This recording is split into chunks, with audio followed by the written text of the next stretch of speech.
নমস্কাৰ মৰমৰ ছাত্ৰ-ছাত্ৰীসকল, তোমালোকক সকলোকে মোৰ ইউটিউব চেনেলটোলৈ স্বাগতম জনাইছোঁ। আজি মই তোমালোকক পঢ়াব গৈ আছোঁ পাঠ নম্বৰ 5।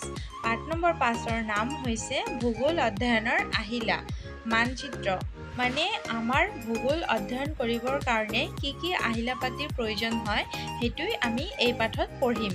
আৰু মানচিত্ৰ আমাৰ কেই ধৰণৰ থাকে, মানে কেই প্ৰকাৰৰ, আৰু কি কোন মানচিত্ৰ কি বুলি কোৱা হয়, আৰু মানচিত্ৰ আমাক কি কামত সহায় কৰে সেইটোৰ বিষয়ে আমি এই পাঠত পঢ়িম। তো আহচোন ছাত্ৰ-ছাত্ৰীসকল, আমি চাওঁ এই পাঠটোত কি দিছে। তো এই পাঠটোত আছে যে তোমালোকে এই বাকচটোৰ ভিতৰত দি দিছে যে কিহৰ বিষয়ে ইয়াত পাবা। মাপনি দিশ, সাংকেতিক চিহ্নসমূহ আমি ব্যৱহাৰ কৰোঁ, সেইবিলাক এই পাঠত আমি পাম। এতিয়া চোৱাচোন কি কৈছে, ভূগোল অধ্যয়নৰ আহিলাসমূহ। ভূগোল বিষয়টো অধ্যয়ন কৰিবলৈ কিছুমান আহিলাৰ প্ৰয়োজন। এই আহিলাবোৰৰ সহায়ত ভূগোল বিষয়টো সহজতে আৰু প্ৰণালীবদ্ধভাৱে অধ্যয়ন কৰিব পাৰি। বৰ্তমান সময়ত ভূগোল অধ্যয়নৰ বাবে বিভিন্ন প্ৰকাৰৰ আহিলা ব্যৱহাৰ কৰা হয়। এইবোৰৰ ভিতৰত গোলক, মানচিত্ৰ, ভূচিত্ৰাৱলী, আৰ্হি চিত্ৰ, কম্পাছ, নক্সা, লেখ, মডেল আদি ভূগোল অধ্যয়নত বেছিকৈ ব্যৱহাৰ হয়। মানে কি, আমি এই আহিলাবিলাক মানচিত্ৰৰ সহায়ত আমি ভূগোল বুজিব পাৰোঁ। ভূগোলত বুজিবৰ কাৰণে কি হয়, আমাৰ কম্পাছৰ ব্যৱহাৰ হয়, নক্সাৰ ব্যৱহাৰ হয়। সেইবিলাকেই কৈছে, এইবিলাকেই হৈছে কি আমাৰ আহিলা পাতি। এই পাঠত আমি ঘাইকৈ মানচিত্ৰ, আৰ্হি চিত্ৰ, কম্পাছ আৰু নক্সাৰ বিষয়ে আলোচনা কৰিম। নেক্সট পইণ্টটো আছে কি মানচিত্ৰ।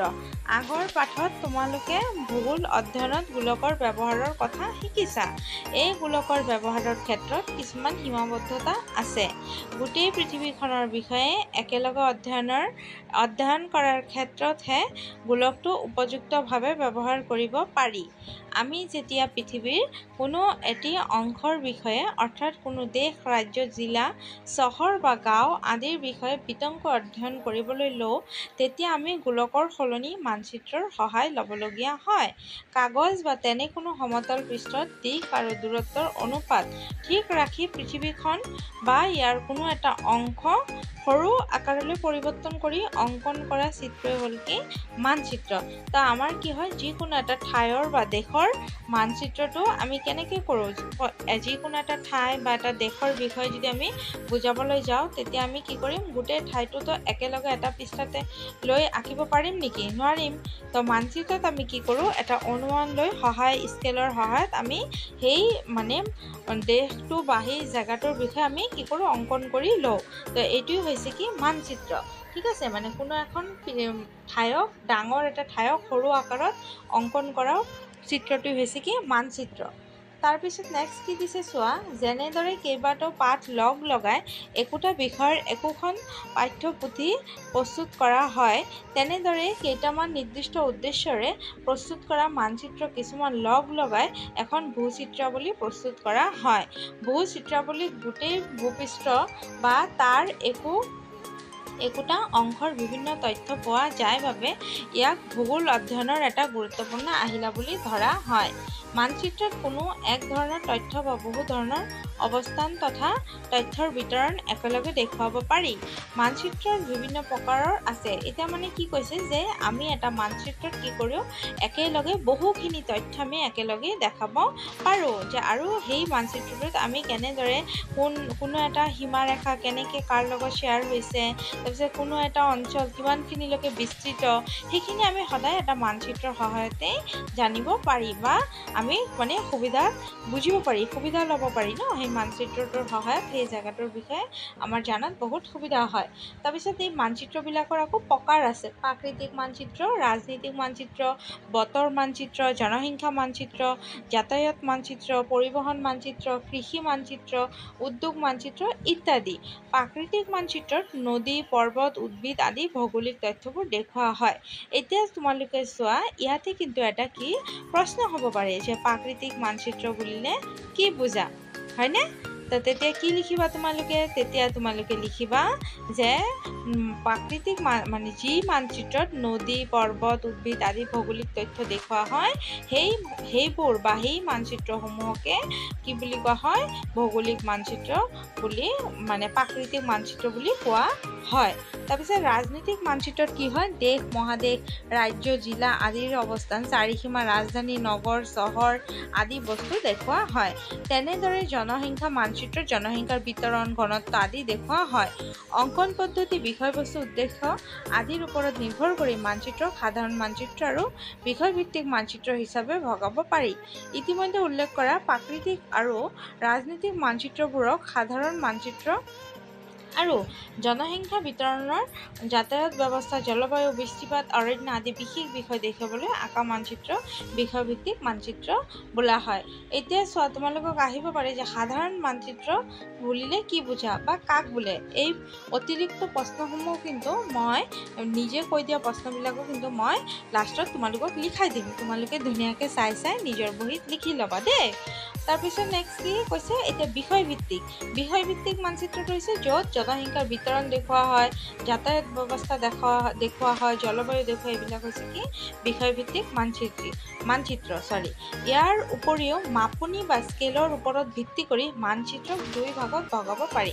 আকৌ স্কেল বা মানে মাপনিৰ ওপৰত ভিত্তি কৰি কি কৰিব পাৰোঁ, দুই ভাগে এটা হৈছে সৰু মাপনি মানচিত্ৰ, স্মল স্কেল মেপ, আৰু হৈছে ডাঙৰ মাপনিৰ মানচিত্ৰ, লাৰ্জ স্কেল মেপ। ঠিক আছে, বুজি পাইছাতো ইমানখিনি? যদি তোমালোকক প্ৰশ্ন কৰে যে স্কেলৰ ওপৰত ভিত্তি কৰি মানচিত্ৰ কেই প্ৰকাৰে ভাগ কৰিছে, তেতিয়া দুই প্ৰকাৰে বুলি লিখিবা। আৰু ভাগকেইটা কি বুলি সুধিলে সৰু মানচিত্ৰ আৰু কি ডাঙৰ মানচিত্ৰ। তাৰপিছত নেক্সট কৈছে মানচিত্ৰ এখন প্ৰস্তুত কৰা আৰু অধ্যয়ন কৰাৰ সময়ত কেইটামান উপাদানৰ প্ৰয়োজন হয়। এই উপাদানকেইটা হ'ল দূৰত্ব, দিশ আৰু কি সাংকেতিক চিহ্ন। এতিয়া দূৰত্ব, কোনো বস্তু দূৰত্বনো কি? দুখন ঠাইৰ মাজৰ প্ৰাকৃতিক দূৰত্বক মানচিত্ৰ সেই একে পৰিমাণৰ জোখতে দেখুৱাবলৈ হ'লে প্ৰকৃত ঠাইখনৰ সমানেই মানচিত্ৰখন হ'ব লাগিব। কিন্তু মানচিত্ৰ সিমান ডাঙৰ কৰা সম্ভৱ নহয়। এতিয়া তোমালোকে যদি ধৰি লোৱা এটা মেপত তোমালোকে যিকোনো এটা নেশ্যনেল হাইৱে মানে এটা ৰাষ্ট্ৰীয় ঘাইপথ দেখাব বিচাৰিছা, ঠিক আছে? তেতিয়াহ'লে কি কৰিব, তুমি সেই গোটেই ৰাস্তাটো কি ইমান ডাঙৰ ৰাস্তাটো, ধৰি লোৱা নগাঁৱৰ পৰা মৰিগাঁও যাব লগা ৰাস্তাটো, এইটো কি তোমালোকে ইমান ডাঙৰ ৰাস্তাটো এটা কাগজত আঁকিব পাৰিবানে? নোৱাৰিবা। তেতিয়া সেইটোৱে আমি কি কৰিম, যিকোনো এটা মাপ লৈ সেই মাপৰ সহায়ত আমি কি কৰিম, এটা মানচিত্ৰ উপস্থাপন কৰিম। সেইটোৱেই হৈছে কি দূৰত্বটো মেনশ্যন কৰি সেইটোৱে এটা ডাঙৰ বস্তু সৰুকৈ দেখুৱাটোৱে হৈছে কি মানচিত্ৰ, আমি আগতেই পাইছোঁ। তাৰপিছত কি কৈছে, সেয়েহে মানচিত্ৰখনৰ আকাৰ সুবিধাজনকভাৱে সৰু কৰি লোৱা হয়। তেতিয়া ভূপৃষ্ঠৰ ওপৰত প্ৰকৃত দূৰত্বক মানচিত্ৰ এটা নিৰ্দিষ্ট অনুপাতত হ্ৰাস কৰি দেখুওৱা হয়। ভূপৃষ্ঠৰ ওপৰত দূৰত্বক মানচিত্ৰৰ দূৰত্বৰ লগত যি অনুপাতত হ্ৰাস কৰি দেখুওৱা হয় তাকে স্কেল বা কি মাপনি বুলি কোৱা হয়। তাক কি বুলি কোৱা হয়, স্কেল বা মাপনি বুলি কোৱা হয়। বুজি পাইছাতো? এতিয়া নেক্সট তোমালোকক ইয়াতে দিছে যে এটা অংক দিছে আৰু তোমালোকে এইবিলাক ধুনীয়াকৈ কৰি ল'বা, ঠিক আছে? তাৰপিছত আকৌ কি কৈছে চোৱা, কৈছে যেতিয়া দেশ বা মহাদেশৰ দৰে ডাঙৰ অঞ্চল একোটা এখন কাগজত দেখুৱাবলগীয়া হয় তেতিয়া আমি সৰু মাপনিৰ সহায় লওঁ। উদাহৰণস্বৰূপে মানচিত্ৰ 1 চেণ্টিমিটাৰ দূৰত্বৰ ধাৰাপৃষ্ঠৰ 100 কিলোমিটাৰ বুজাব।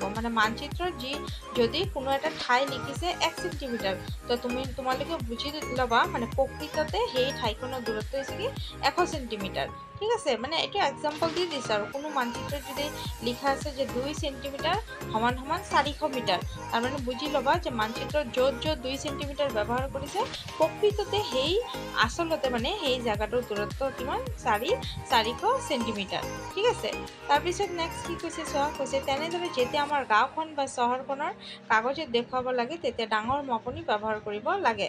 উদাহৰণস্বৰূপে মানচিত্ৰত 1 চেণ্টিমিটাৰে ধৰাপৃষ্ঠ 100 মিটাৰ বুজাইছে, এনে মানচিত্ৰক ডাঙৰ মাপনি মানচিত্ৰ বুলি কোৱা হয়। সৰু মাপনি মানচিত্ৰতকৈ ডাঙৰ মাপনিৰ মানচিত্ৰ আমাক অধিক তথ্য জনাব পাৰে। এইটো চোৱা, তোমালোকে এটা মেপত কেনেকৈ খেলপথাৰ, বিদ্যালয়, পুখুৰী, ডাকঘৰ, দোকান এইবিলাক ধুনীয়াকৈ এটা মেপত কি কৰিছে বুজাই দিছে।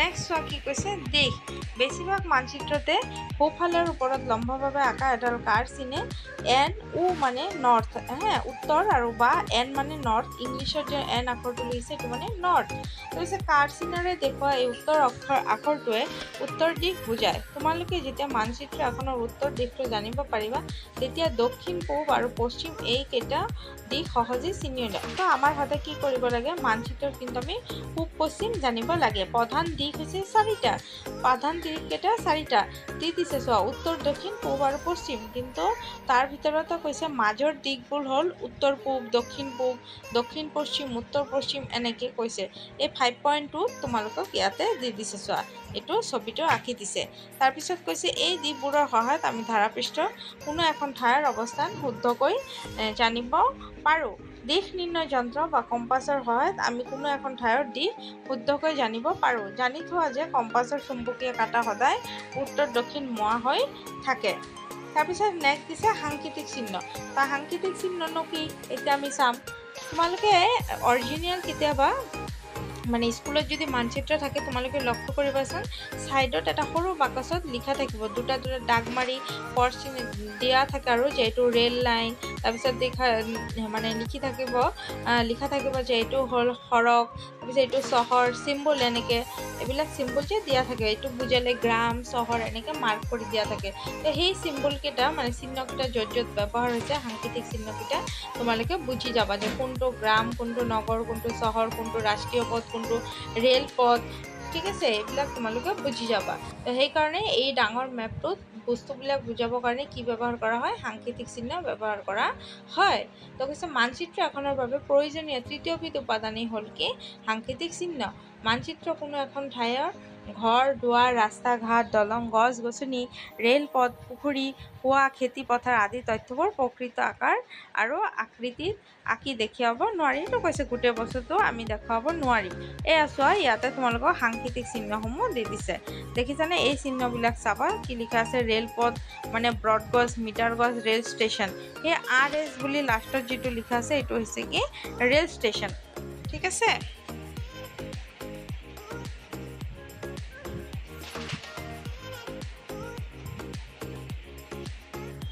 এতিয়া তোমালোকে ইয়াতে এটা মন কৰা যে এইটো কি হ'ব এইটো হৈছে কি এইটো চোৱা এইটো হৈছে ব্ৰড গজ এইটো হৈছে মিটাৰ গজ আৰু এইটো হৈছে ৰেল ষ্টেচন এইটো RS বুলি লিখা আছে এইটো হৈছে ৰেল ষ্টেচন তাৰপিছত নেক্সট আহিল কি পথক দুটা ভাগত ভাগ কৰিছে এটা হৈছে পকী এটা হৈছে কেঁচা পথ য'ত এই দুটা দাগ থাকিব তাত বুজিবা কি পকী পথ য'ত এটা দাগ থাকিব তাত বুজিবা কেঁচা পথ ঠিক আছে তাৰপিছত নেক্সট আছে কি চাৰিসীমা আন্তৰ্জাতিক ৰাজ্যিক আৰু জিলা এইটো থাকিলে কি বুজিবা আন্তৰ্জাতিক এইটো থাকিলে কি বুজিবা ৰাজ্যিক এইটো থাকিলে কি বুজিবা জিলা তাৰপিছত নেক্সট কি আছে চোৱা নেক্সট আছে যে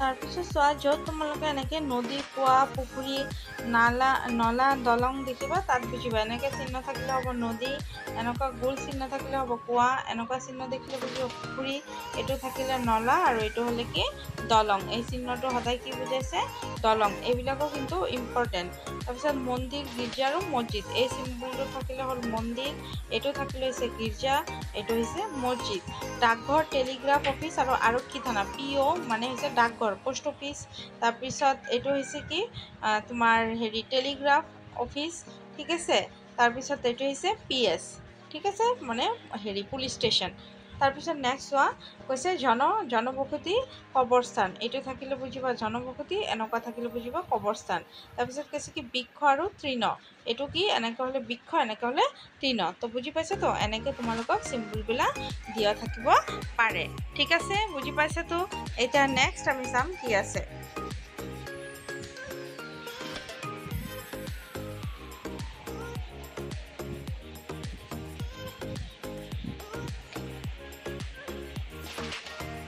নেক্সট কৈছে বিভিন্ন চিহ্নৰ নিচিনাকৈ তথ্য উপস্থাপন বা মানচিত্ৰৰ বিভিন্ন ৰঙৰো ব্যৱহাৰ কৰা হয় উদাহৰণস্বৰূপে কি হয় উদাহৰণস্বৰূপে পানী দেখুৱাবলৈ মানচিত্ৰ নীল ৰঙৰ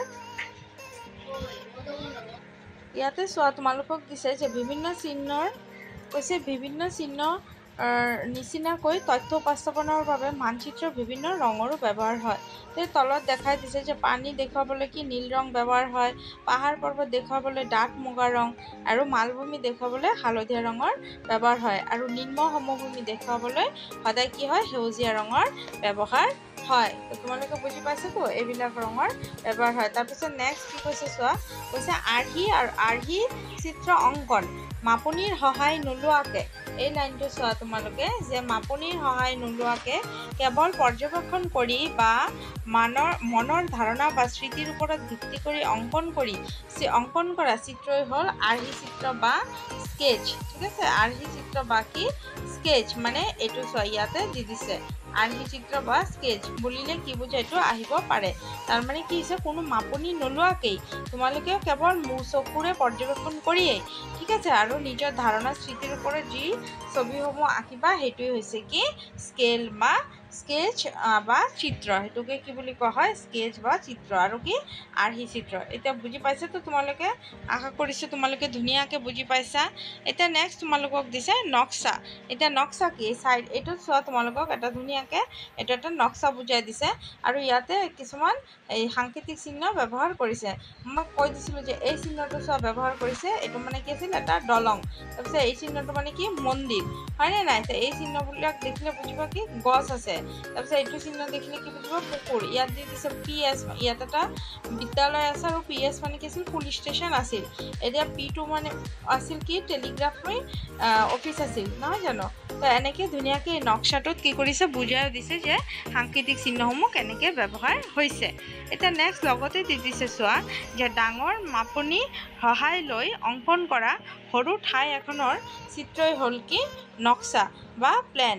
ঠিক আছে, ডাঙৰ মাপনিৰ মানচিত্ৰৰ পৰা আমি বহুতো তথ্য জানিব পাৰোঁ, কিন্তু কেতিয়াবা এনেই কিছুমান তথ্যৰ প্ৰয়োজন হয় যাক মানচিত্ৰ দেখুৱাব নোৱাৰি। কিছুমান চিত্ৰ হয় কি আমি মানচিত্ৰত দেখুৱাব নোৱাৰি। যেনেকৈ যদি আমি এটা কোঠালিৰ দিশ প্ৰস্থ জানিব বিচাৰোঁ, সেইটো আমি মানচিত্ৰত দেখুৱাব নোৱাৰোঁ। তেতিয়া উপযুক্ত মাপনিৰ সহায় লৈ আমি কোঠালিটোৰ এখন নক্সা অংকন কৰিব পাৰোঁ। তো ইয়াত এটা গাঁৱৰ আৰ্হি দিছে, ঠিক আছে, এই নক্সাটোৰ পৰা এটা গাঁৱৰ ধাৰণা ল'ব দিছে। এতিয়া ছাত্ৰ ছাত্ৰীসকল তলত যিসমূহ প্ৰশ্ন আছে সেইসমূহ মই তোমালোকক খুব ধুনীয়াকৈ লিখাই দিম, আৰু তোমালোকে এই প্ৰশ্নসমূহতো পাবাই অনুশীলনী বুলি, তেনে অনুশীলনী প্ৰশ্ন উত্তৰবিলাক পাবাই। লগতে মই তলত আকৌ লাষ্টত অতিৰিক্ত কিছুমান প্ৰশ্ন লিখি দিছোঁ, সেইটোও তোমালোকে ধুনীয়াকৈ লিখি ল'বা। আৰু পাঠটো মই তোমালোকক ধুনীয়াকৈ বুজাই দিছোঁ। আশা কৰিছোঁ তোমালোকে খুব ধুনীয়াকৈ বুজি পাইছা।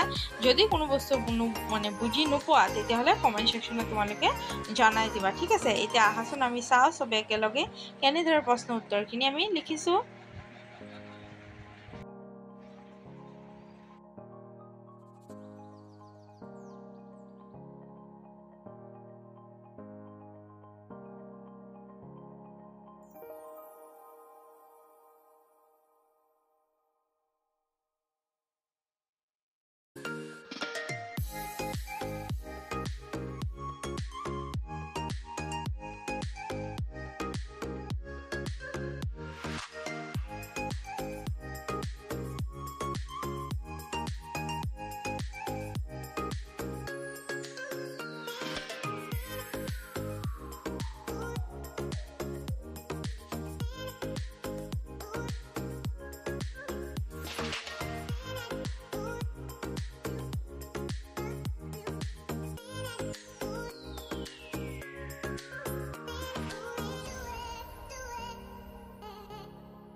ছাত্ৰ ছাত্ৰীসকল মই তোমালোকক ইয়াত কিছুমান অতিৰিক্ত প্ৰশ্নৰ উত্তৰ পাঠৰ পৰা লিখি দিছোঁ তোমালোকে এইসমূহ লিখি ল'বা কাৰণ বৰ্তমান সময়ত যেটো কোৰ্স তোমালোকক তাত পাঠটোৰ ওপৰত বেছি গুৰুত্ব দিয়া হৈছে তো সেই কাৰণে মই পাঠটো পঢ়ি পেলাই ইয়াতে তোমালোকক কিছুমান এক্সট্ৰা কোৱেশ্চন লিখি দিছোঁ পৰীক্ষাত এবিলাকো আহিব পাৰে ঠিক আছে তো তোমালোকে এই অনুশীলনীৰ প্ৰশ্ন উত্তৰসমূহৰ লগে লগে অতিৰিক্ত প্ৰশ্নৰ উত্তৰ কেইটাও লিখি ল'বা আৰু সকলোৱে তোমালোকে মোৰ ভিডিঅটো চোৱাৰ বাবে তোমালোকক সকলোকে ধন্যবাদ আকৌ নতুন এটা ভিডিঅ'ত নতুন এটা টপিক লৈ আকৌ লগ পাম